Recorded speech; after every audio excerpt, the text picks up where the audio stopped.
Hello learners, welcome to the course of Tribal Entrepreneurship and Economics. Today we are going to deal with fourth lecture of our seventh module, which is based on dimensions of tribal economics. In the earlier lecture, we have learned about what is tribal economics and what are the dimensions of tribal economics.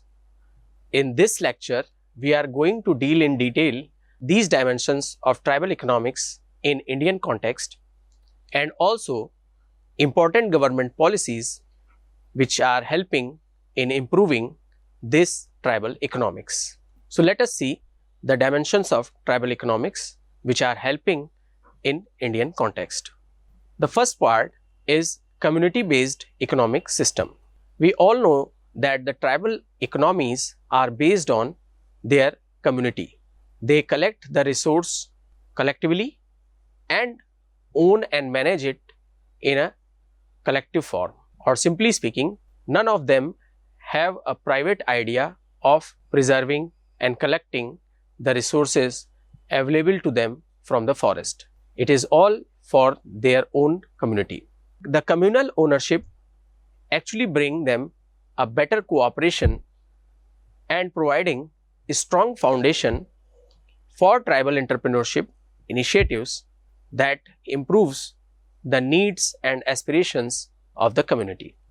The next point is cultural heritage and traditional knowledge.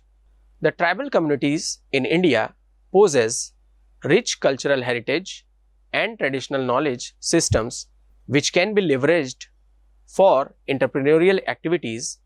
Traditional crafts, arts, herbal medicines, and indigenous agricultural practices are examples of areas where tribal entrepreneurs can draw upon their cultural heritage to create unique products and services for niche markets.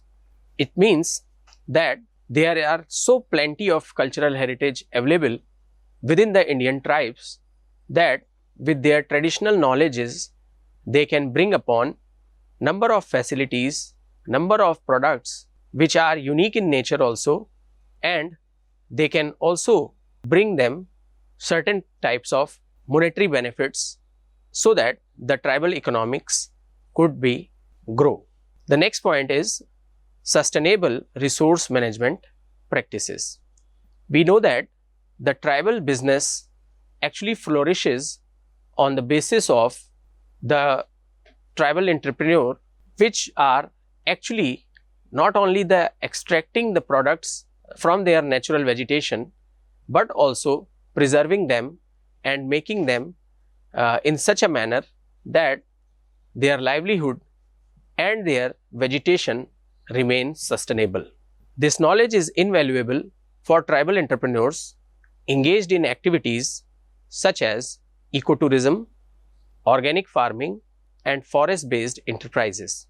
You can simply identify that while the modern day farmers are using the fertilizers and pesticides for the better growth of their crops, but the tribal farmers are not using any such of things and only doing the organic farming. It is true that their level of production may be smaller, but at the same time they are using those traditional practices which are time old knowledge from their ancestors and still living their livelihood.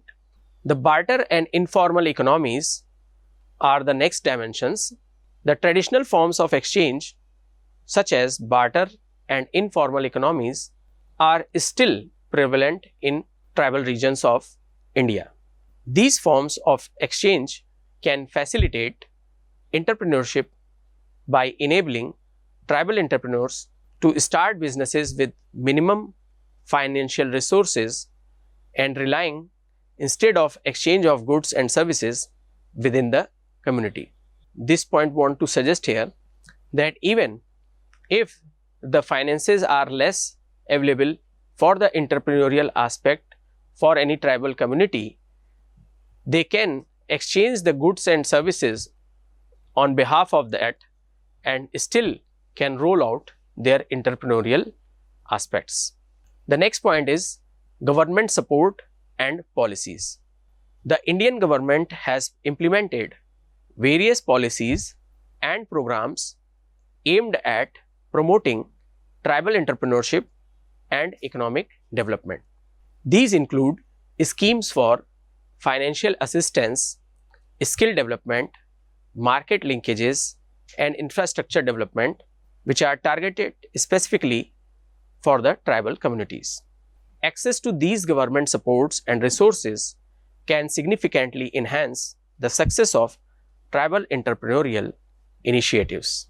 So here it can be suggested that not only the tribal entrepreneurs but also the Indian government is doing their best by providing them the access to the finance, required skill management, linkages so that their products could be sold out to the available market, and also developing required infrastructure to the nearby areas so that the tribal entrepreneurship can flourish. Next point is cultural tourism and heritage preservation. The tribal communities in India often inhabit regions with unique cultural heritage and natural beauty, making them attractive destinations for cultural tourism. Tribal entrepreneurs can capitalize on this opportunity by offering authentic cultural experiences, traditional cuisines, and eco-friendly accommodations, thereby contributing to local economic development while preserving their cultural identity.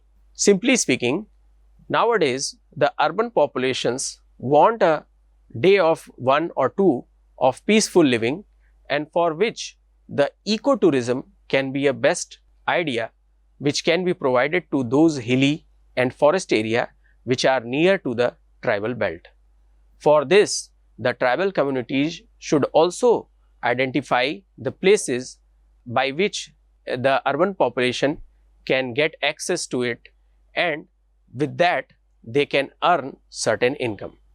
We have already identified that the Atapani tribe of Arunachal Pradesh is doing this activity of ecotourism for long, because the area there is also very beautiful to visit, and with their crop cultivation the scenic beauty becomes great.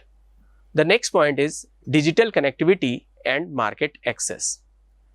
Now is the days of internet, and if the businesses are not digitally available, then the products might be lost out its presence out of multiple available products in the market, for which the government of India has taken number of initiatives and has developed TriFed, so that a website could be dedicated to all these tribal artisans, their arts, handicrafts, handlooms, and other type of businesses, with the help of which they can sell their product to the far off areas.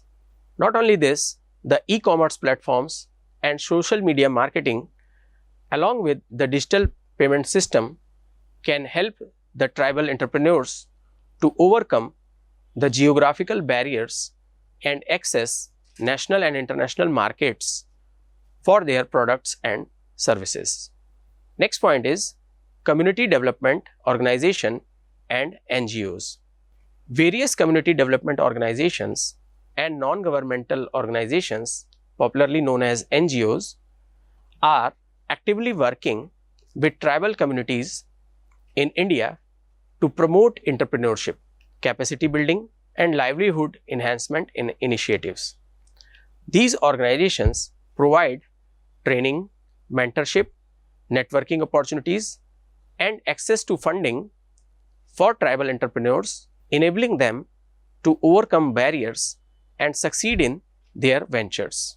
There are numerous NGOs in India which are actually doing their best for the betterment of the tribal community, and not only this, with the basic idea of giving them the basic education and healthcare, they are now looking forward to providing them the basic idea of starting their tribal entrepreneurship. Now, let me see some of the examples of the points we have discussed earlier. This is one example of Dongriya Kond tribe in Odisha state, where they manage their sacred forest of Niyamgiri area by the traditional system. They have this community-based resource management approach, which enables the sustainable use of this particular forest resource and preserves the biodiversity. It is also important to learn that these tribal community were adamant that the government has allotted one steel plant to this area, for which they have protested for the long time, and ultimately the government has to take back its decision of establishing any kind of factory to this biological reserve, which shows that the tribal belt was so sure about the sustainable environment of their locality. The second example is of Varli tribe of Maharashtra, which are better known for their tribal paintings, and also the Dokra tribe of West Bengal, which are specialized in the metal casting using the lost wax technique. So, these are certain cultural advantages our tribal communities have, and these two examples are actually gaining traction in the international markets as well. Their products are highly demanded by the national and international customers. The third example is of Mishing tribe of Assam, who are basically doing the barter trade rather than trade through monetary terms. So, it is not like that we have just mentioned about the system of barter, which some of the people might be understanding may not be existent in this 21st century. It is actually in existence, and this particular tribe is following the path of their forefathers by exchanging the goods such as rice, fish and handicrafts for their day-to-day affairs. As I was mentioning, the Apatani tribe in Arunachal Pradesh is actually attracting tourists with their unique agricultural practices and traditional festivals. The Arunachal Pradesh tribes are actually doing the crop cultivation, fish farming and ecotourism at the same time, and attract most of the tourists, and hence generating income from all the three sources. There is this example of tribes of Bishnois, which are mainly at the Rajasthan area, and Soligas of the Karnataka area, who depend on the forest resources for sustenance. If you remember, we have talked about the sustenance, that the tribal community is living on only that level of needs which completes their basic needs. They do not maximize the production of these things, the natural resources, to generate income or any kind of profit from that. And having the idea of sustenance at this particular century is quite astonishing to learn, because number of businesses just after starting are actually looking forward to maximize their profit. But this tribal community is actually working on the basis of sustenance, that as much is required, only that much will be procured from their natural vegetation. So, in that way, they acquire the food, fodder, medicinal plants and non-timber forest products like honey and bamboo from their nearby area. Then there is example of this law, that community forest rights and governance, the implementation of scheduled tribes and other traditional forest dwellers, recognition of Forest Rights Act 2006. The name is lengthy of this law, but it is also important that it has empowered the tribal communities across India to assert their rights over the forest resources.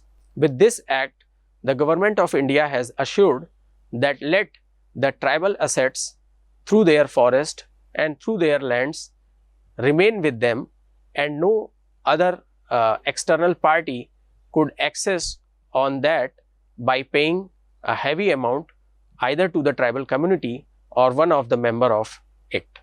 So, when we are talking about the dimensions of tribal economics, by leveraging these dimensions of tribal economics, tribal entrepreneurs in India can build sustainable businesses that not only generate economic prosperity but also contribute to the preservation of cultural heritage, environmental conservation and community development within the tribal regions.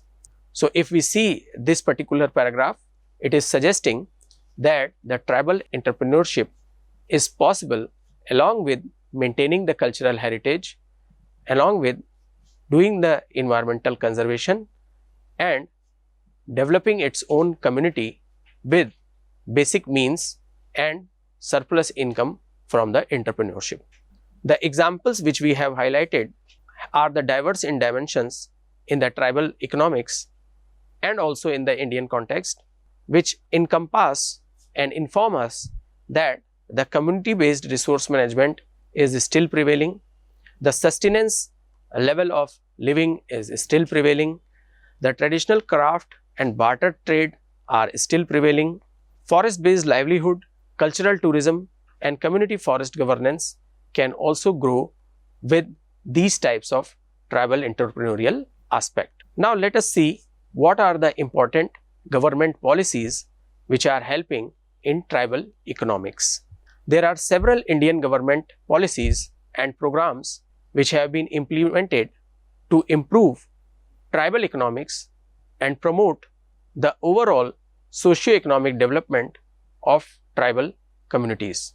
Some of them are as follows. The first one is Scheduled Tribes and Other Traditional Forest Dwellers Recognition of Forest Rights Act 2006. This is the landmark legislation aims to recognize and vest forest rights and occupation in forest land in forest dwelling scheduled tribes and other traditional forest dwellers. It means it is giving full right to the tribal communities to use the forest in a way that its optimum utilization can be done. Not only this, the forest land is the land of the government and nobody can encroach over there. It empowers tribal communities to protect and manage their forest resources, thereby enhancing their livelihoods and economic well-being. This act also provides the idea that the tribal economy can flourish by using the forest-based products, and with this they can sustain their own livelihood along with increasing the economy of the country. The next law is Scheduled Tribes Development Plans, popularly known as TSPs. The government allocates funds specifically for the socio-economic development of scheduled tribes through TSPs under various central ministers and departments. These plans aims to address the unique needs and challenges faced by tribal communities in areas such as education, healthcare, infrastructure and livelihood development. So, these are the tribes development plans which are developed by the government for some kind of specific plans to different tribal locations. At some places the healthcare is most important, at other places some infrastructure development is required, at some other places the skill development of tribal entrepreneurs is required, and these all are facilitated through scheduled tribes development plans. The next plan is Van Dhan Yojana.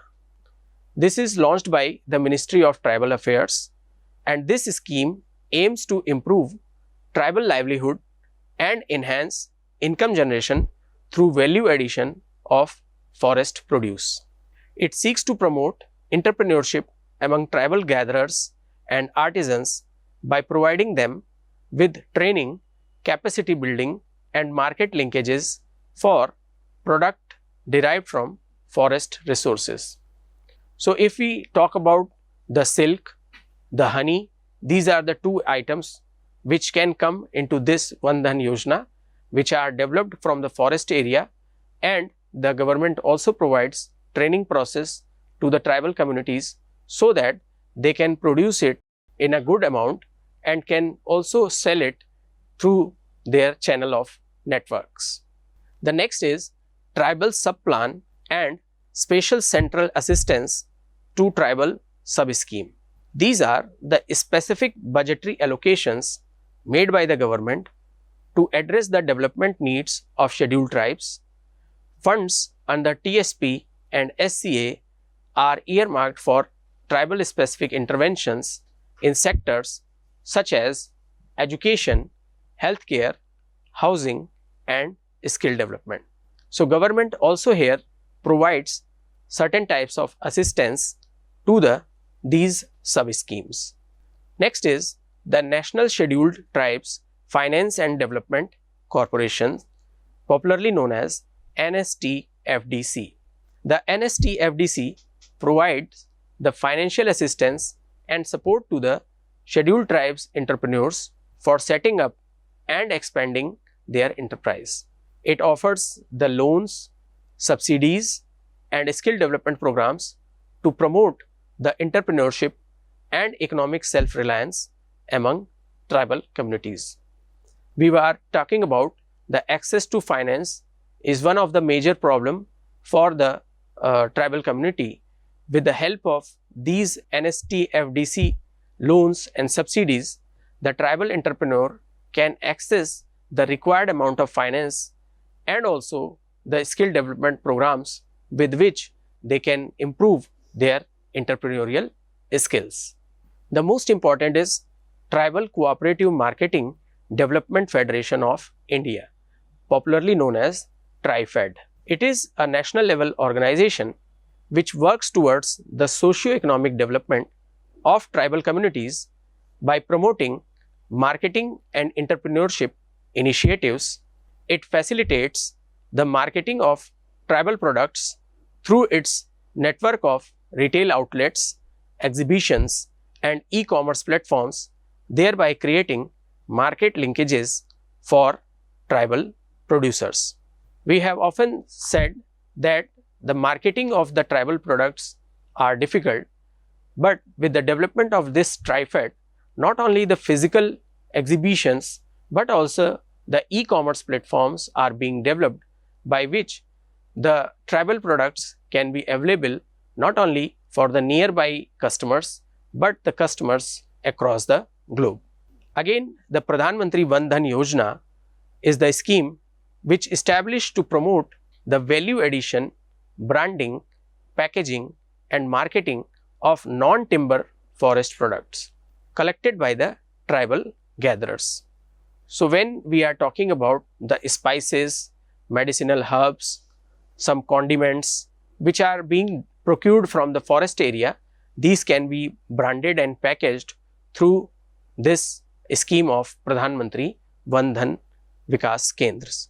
This will definitely increase the livelihood of tribal population and can also generate certain income along with the sustainable development aspects. The next is National Rural Livelihood Missions.